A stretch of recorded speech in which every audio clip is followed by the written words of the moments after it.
ମୁଁ ଆଜି ମୋଦିଙ୍କର ଆଦର୍ଶରେ ଅନୁପ୍ରାଣିତ ହୋଇ ବିଜେପି ରେ ଜଏନ୍ କରିଛି।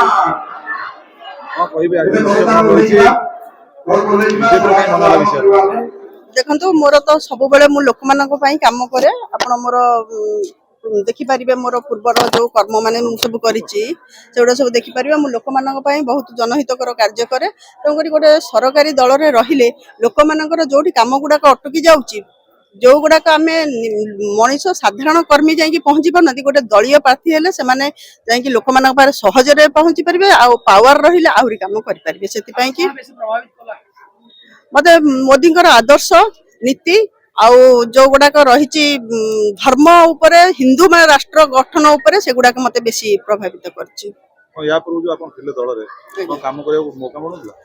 ଦେଖନ୍ତୁ ଯଦି କାମ କରିବାକୁ ମୌକା ମିଳିଥାନ୍ତା, ମୁଁ ଯେତେବେଳେ ଗୋଟେ ବ୍ଲଡ ଡୋନେସନ କ୍ୟାମ୍ପ କଲି ସେତେବେଳେ ମୁଁ ଡାକିଥିଲି ଯୋଉ ଯୋଉ ନେତା ମାନଙ୍କୁ, ସେମାନେ ମୋର ଆଭେଲେବୁଲ ହେଇନଥିଲେ।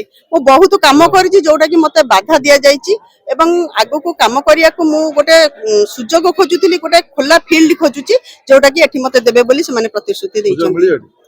ସୁଯୋଗ ତ ଦେଖନ୍ତୁ, ମୁଁ ତ ମୋର ନିଜ ପ୍ରଚେଷ୍ଟାରେ ଆଜି ପର୍ଯ୍ୟନ୍ତ ଷ୍ଟ୍ରଗଲ କରିକି ଆସିଛି। ଏବେ ଆଶା ରଖିଛି ନିଶ୍ଚିନ୍ତ ଭାବରେ ମତେ ସୁଯୋଗ ସେମାନେ ଦେବେ ବୋଲି।